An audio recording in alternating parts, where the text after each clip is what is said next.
코로나19 여파에도 2달 연속 취업자 수가 증가한 것으로 조사됩니다. 삼성전자가 백신 접종자에게 유급휴가 3일을 달라는 노조의 요구를 검토 중인 것으로 알려집니다. 금융감독원이 수석 부원장 대행체제로 전환되며 금융사에 대한 강경 기조가 한풀 꺾일 것이란 전망이 나옵니다.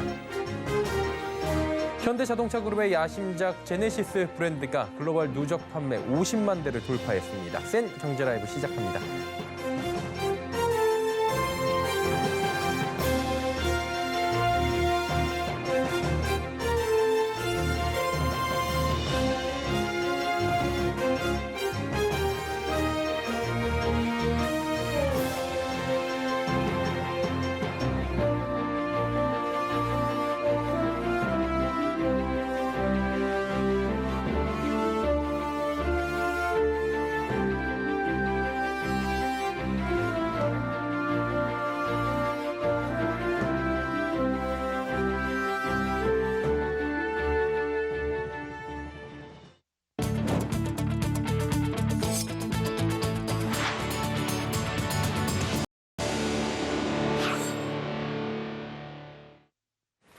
시청자 여러분 안녕하십니까? 센 경제라이브 서정덕입니다. 코로나19 사태를 극복하고 2달 연속 취업자 수가 증가한 것으로 나타납니다. 통계청이 발표한 4월 고용 동향에 따르면 지난달 취업자 수는 약 2,700만 명으로 1년 전보다 65만 2천 명이 늘어났습니다. 취업자 수는 12개월 연속 감소하다 지난 3월부터는 증가하는 모습입니다. 특히 지난달 증가폭은 2014년 8월 이후 6년 8개월 만에 최대치입니다. 사회적 거리두기가 점차 완화되고 최근 경기 흐름이 개선돼 고용시장에 영향을 미치는 것이란 분석입니다. 삼성전자가 노조로부터 백신 접종자에게 유급휴가를 3일 달라는 요구를 받아 검토 중인 것으로 나타납니다. 코로나19 백신 접종 대상이 일반인에게 확대되고 있는 가운데 기업들이 백신 휴가를 도입했거나 또 긍정적으로 검토하며 재계 전반으로 확산될지 주목받고 있습니다. LG전자와 LG화학 등 LG그룹 주요 계열사와 SK이노베이션, SK하이닉스 등 SK그룹의 계열사, 또 현대자동차 등은 정부 공고에 따라 백신 휴가 도입을 검토하고 있다고 밝혔습니다. 또 네이버 등 일부 기업은 선제적으로 백신 휴가 도입을 공식화하기도 했습니다. 한편 김부겸 국무총리 후보자는 최근 국회 인사청문회에서 백신 휴가를 의무화하는 방안에 대해 검토하겠다고 답한 바 있습니다. 금융감독원이 수석 부원장 대행체제로 전환되며 금융사에 대한 강경 기조가 한풀 꺾일 것이란 전망이 나옵니다. 부원장 재임 기간 동안 높은 감독의 수위를 보여왔던 금감원이 다음 달까지 열리는 제재심의위원회에서 어떤 결정을 내릴지 관심이 집중됩니다. 정순영 기자입니다. 학자 출신이었던 윤석헌 원장은 취임 당시부터 금융감독 수위를 두고 금융위와 부딪혀왔습니다. 윤 원장은 취임한 뒤 키코 재조사를 추진했고 종합검사도 부활시키면서 최정구 금융위원장과 갈등을 빚었고 은성수 위원장과도 금감원 독립을 두고 의견이 엇갈린 바 있습니다. 지난 7일 윤 원장이 퇴임하고 김근익 수석 부행장이 대행하면서 금융감독에 대한 강경 기조가 조금이나마 완화될 것이란 전망이 나옵니다. 무엇보다 금융위와의 갈등이 눈에 띄게 줄어들 것이란 관측이 우세합니다. 수석 부원장은 금융위와 원활한 업무 연계를 위해 금융위, 기획재정부 출신 인사가 임명돼 왔기 때문입니다. 김 수석 부원장 역시 과거 금융위와 금감원이 통합돼 있던 금융감독위원회와 금융위의 요직을 거친 인물입니다. 실제로 김 수석 부원장은 금융위와의 충실한 업무 연계에 중점을 두고 금감원을 운영할 방침인 것으로 알려졌습니다. 특히 정부의 후임 금감원장에 대한 인선이 늦어지면서 김 수석 부원장 대행 체제가 장기화되며 종합검사 등 강경 기조도 옅어질 가능성이 높습니다. 다만 금융사 간 형평성을 고려해 사모펀드 사태 제재심의 수위를 낮추긴 어렵지만 금융위 의결 과정에서 감경될 가능성도 제기되고 있습니다. 금감원은 다음 달까지 사모펀드 사태에 대한 제재심을 모두 마무리하기로 했습니다. 제재심 대상은 하나은행, 부산은행, 경남은행으로 현재 현장 검사가 진행 중입니다. 서울경제TV 정순영입니다. 정의선 현대자동차그룹 회장의 야심작 제네시스가 출범 5년 반 만에 누적 판매량 50만 대를 돌파했습니다. 제네시스는 올해 시장 확대와 전기차 출시로 글로벌 프리미엄 브랜드의 입지를 굳힌다는 계획입니다. 정세미 기자입니다. 제네시스 브랜드가 글로벌 판매 50만 대를 돌파했습니다. 지난 2015년 11월 국내 출시 이후 5년 반 만입니다. 브랜드 출범 이후 지난 9일까지 국내 37만 대와 해외 12만 대 등이 판매됐습니다. 지금까지 팔린 50만 대 중 G80의 비중이 가장 높았습니다. 대형 세단 G80는 이 기간 동안 25만 대 이상이 팔려 절반을 차지했습니다. 또한 제네시스의 첫 SUV인 GV80도 약 5만 대가 팔려나가며 G80와 함께 성장을 견인했습니다. 제네시스의 연간 판매 대수는 출시 첫 해 530대에서 이듬해 6만 대로 늘어났습니다. 지난해에는 처음으로 10만 대를 돌파하기도 했습니다. 제네시스는 올해 세계 3대 자동차 시장인 유럽과 중국 진출에 나섭니다. 현재까지 글로벌에서는 미국의 판매량이 약 10만 대로 전체의 20%를 차지하고 있습니다. 또한 전기차 라인업 구축도 본격화합니다.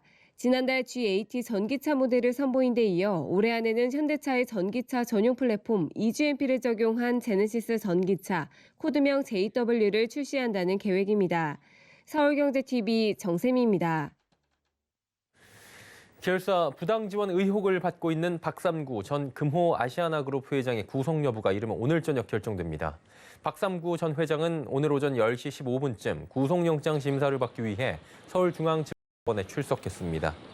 박 전 회장은 혐의 인정 여부 등을 묻는 취재진의 질문에 죄송하다며 말을 아꼈습니다. 박 전 회장은 아시아나항공 등 계열사를 이용해 총수 지분율이 높은 금호 고속을 부당 지원한 혐의 지난해 8월 검찰에 고발됐고 검찰은 지난 10일 사전 구속영장을 청구했습니다. 분양가가 시세보다 절반가량 저렴한 동탄역 디에트르 퍼스티지 아파트 청약에 무려 24만 명이 몰려들었습니다. 1순위 청약 경쟁률이 평균 809.1을 기록해 역대 최고 수준을 기록했는데요. 전매 제한 10년에 5년 실거주 조건이 붙었지만 주택 수요자들은 저렴한 분양가에 주목한 모습입니다. 지혜진 기자입니다. 어제 1순위 청약을 진행한 동탄역 디에트르 퍼스티지에 평균 청약 경쟁률이 809대 1을 기록했습니다. 302세대 모집에 24만 명 넘게 몰린 겁니다. 지난 2015년 대구 수성구에서 공급된 힐스테이트 황금동의 1순위 청약 경쟁률을 경신한 역대 최고 기록입니다. 최근 서울 및 수도권 집값의 전세가 및 매매가가 지속적으로 상승한 탓에 내 집 마련 계획을 갖고자 많은 분들께서 청약을 신청해 주셨던 것 같습니다. 이 단지는 6월 주거용 오피스텔과 상업시설을 선보인다는 계획입니다. 이 아파트가 역대급 청약 경쟁률을 기록한 데에는 시세보다 7억 원에서 9억 원 가까이 저렴한 분양가가 한몫한 것으로 분석됐습니다. 이 단지 전용 84제곱미터 기준 분양가는 4억 4,034만 원에서 4억 8,867만 원. 인근 동탄역 더샵 센트럴시티 2차의 같은 평형은 올해 3월 8억 원대에 거래됐습니다. 또 다른 단지인 동탄역 반도요보라 아이비파크는 올해 1월 11억 6,500만 원의 손바뀜이 일어났습니다. 전용 102제곱미터의 경우 디에트르 분양가는 5억 1,405만 원에서 5억 8,390만 원 사이. 인근 동탄역 롯데캐슬 전용 102제곱미터가 최근 13억 8,335만 원에 거래된 것과 비교하면 최대 9억 원 가까이 시세 차이가 나는 셈입니다. 분양가가 시세보다 저렴하게 책정된 것은 아파트가 들어서는 부지가 분양가 상한제가 적용되는 공공택지이기 때문이거든요. 여기에 택지가 공급된 지 오래돼서 분양가 산정되는 대집이 더 낮게 측정된 것 같아요. 이 단지는 당첨일로부터 10년간 전매 제한이 되고 최초 입주 가능일로부터 5년간 실거주해야 합니다. 업계에선 서울 등 주요 수도권 아파트 값이 급격히 오른 탓에 시세보다 저렴한 새 아파트의 청약 수요는 꾸준히 몰릴 것으로 관측하고 있습니다. 서울경제TV 지혜진입니다. KT가 지난 2010년 KT 에스테이트라는 계열사를 만들어 부동산 시장 공략에 나선 바 있는데요. 기업형 임대주택과 호텔 사업에 이어 이번엔 코로나 시대에 주목받고 있는 분산 오피스 사업까지 영역을 확장하고 있습니다. 설석용 기자입니다. KT 고양타워의 문을 연 분산 오피스입니다.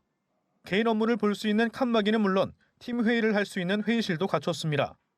잠깐 누워서 휴식을 취할 수 있는 무중력존과 외부 잡음이 차단되도록 전화부스 모양을 본딴 사무 공간도 마련됐습니다. 포스트 코로나 시대 재택근무나 개인 업무 공간에 대한 관심이 높아지면서 최근 주목받고 있는 개인형 집무실입니다.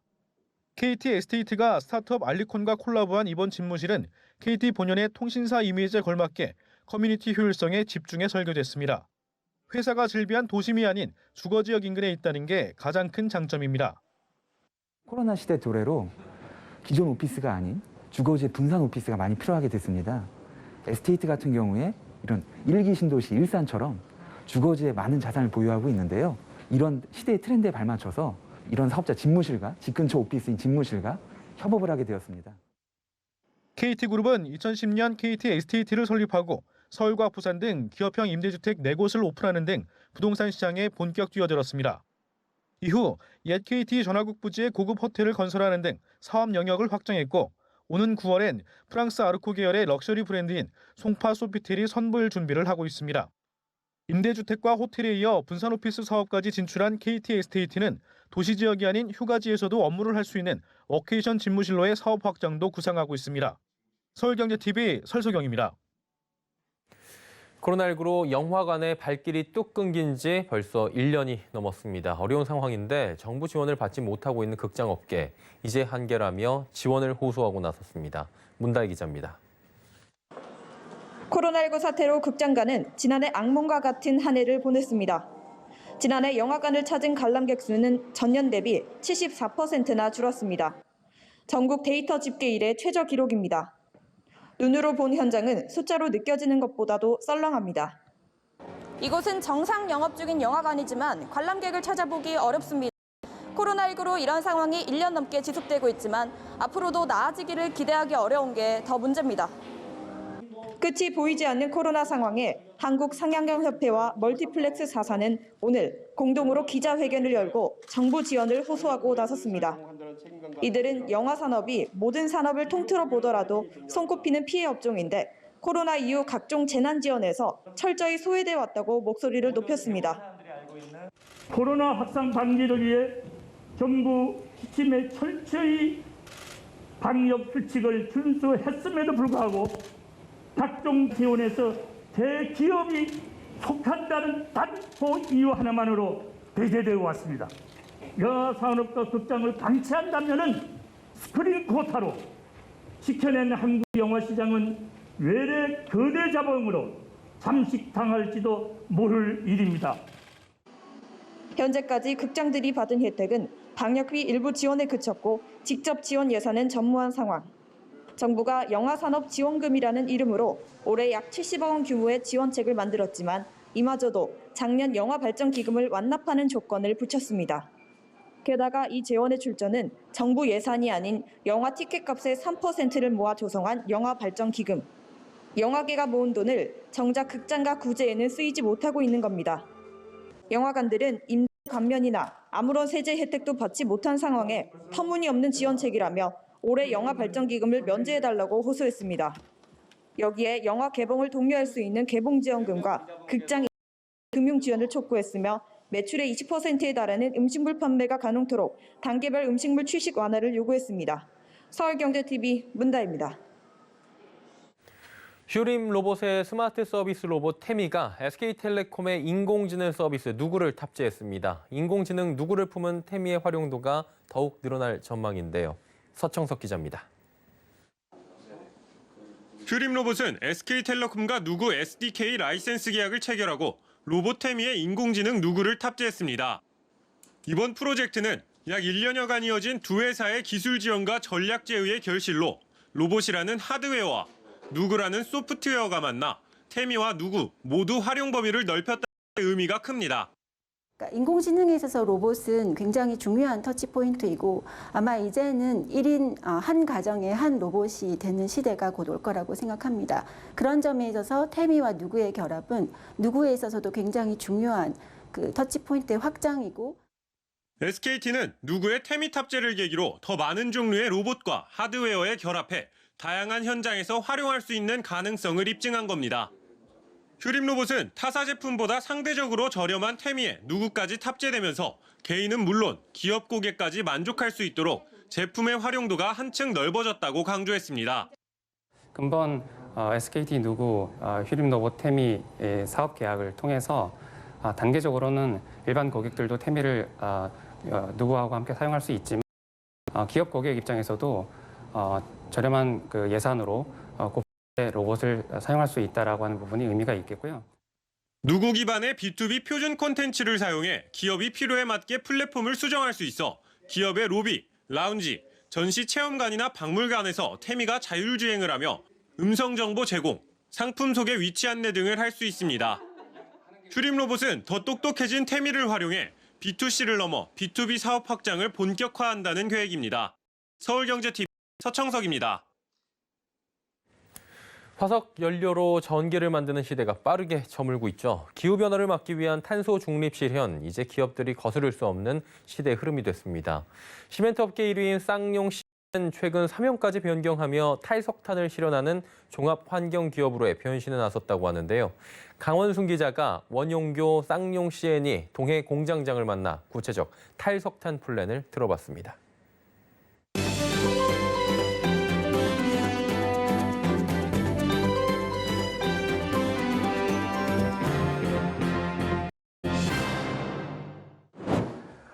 공장장님 반갑습니다. 반갑습니다. 네, 오늘 동해 공장장의 총 책임자로 계시는 우리 공장장님 소개 좀 해주시죠.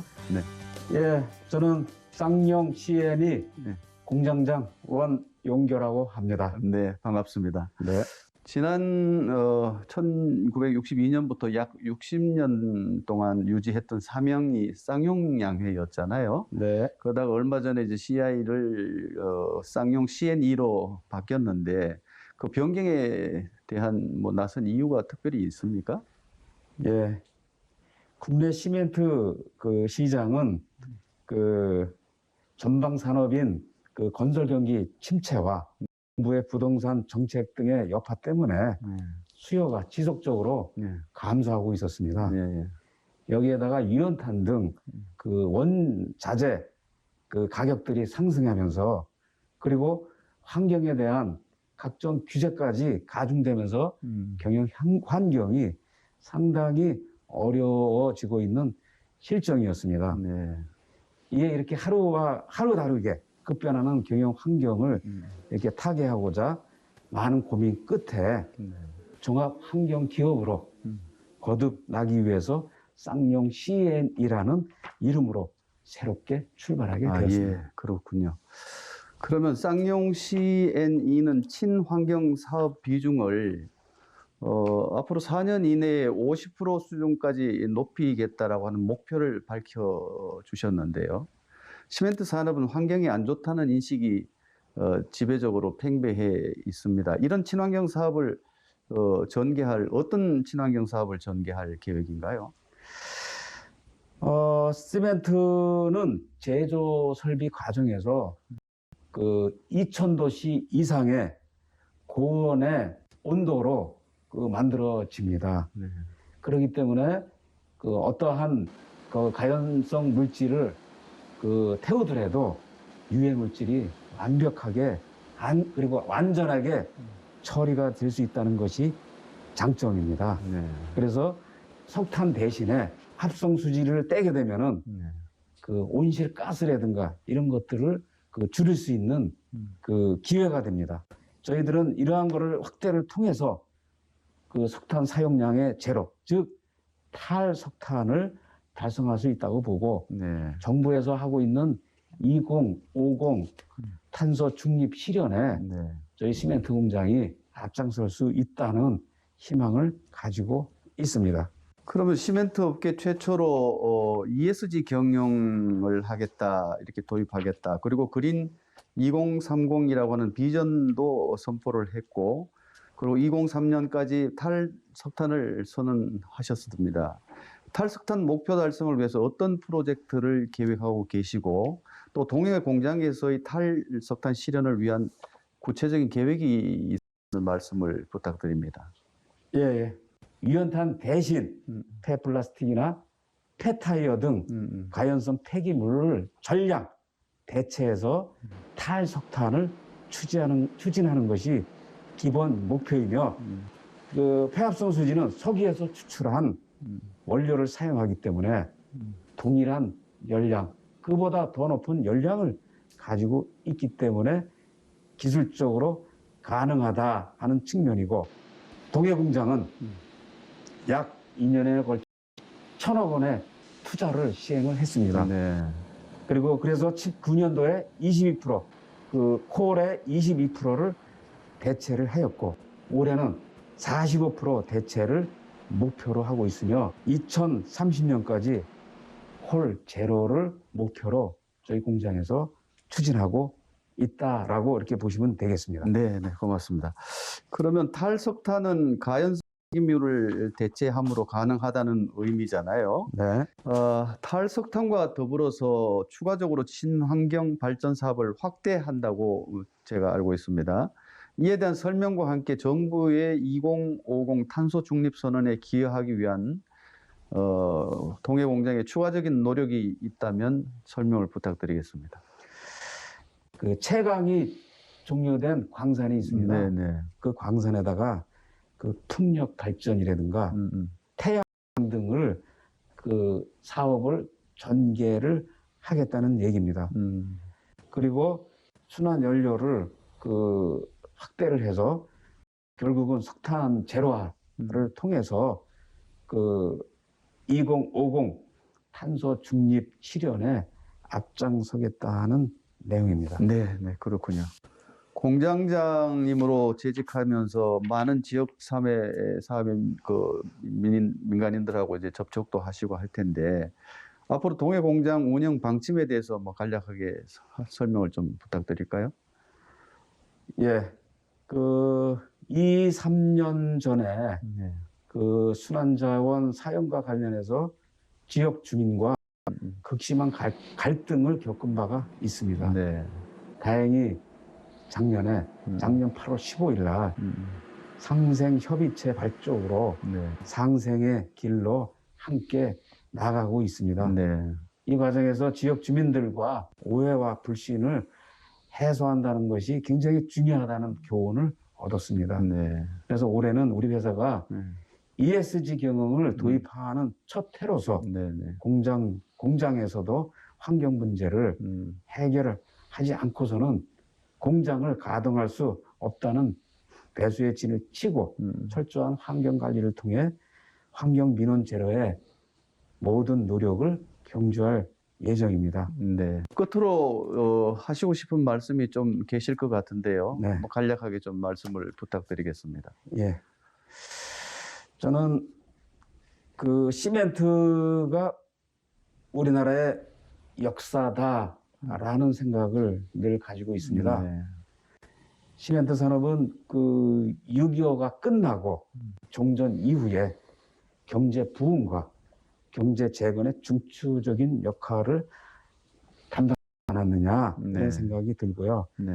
지금 하고 있는 기후 환경이라든가 환경 문제를 해결하는 새로운 그 사회가 대두돼서 저희 시멘트 산업이 그 환경 산업에 중요한 역할을 할 수 있는 그 분야로 부각이 됨으로써 저희들이 그 미래 성장 산업으로 그 클 수 있지 않느냐 이런 생각을 했고요. 저희 시멘트 회사가 이 분야에 앞장설 수 있다는 것이 그 자랑스럽습니다. 예. 고맙습니다. 오늘 이 바쁜 일정 중에 인터뷰에 응해주신 우리 원용교 공장장님 대단히 고맙고요. 60년 전통을 자랑하고 있는 이 동해 공장이 무궁한 발전을 기원해 봅니다. 오늘 대단히 고맙습니다. 감사합니다.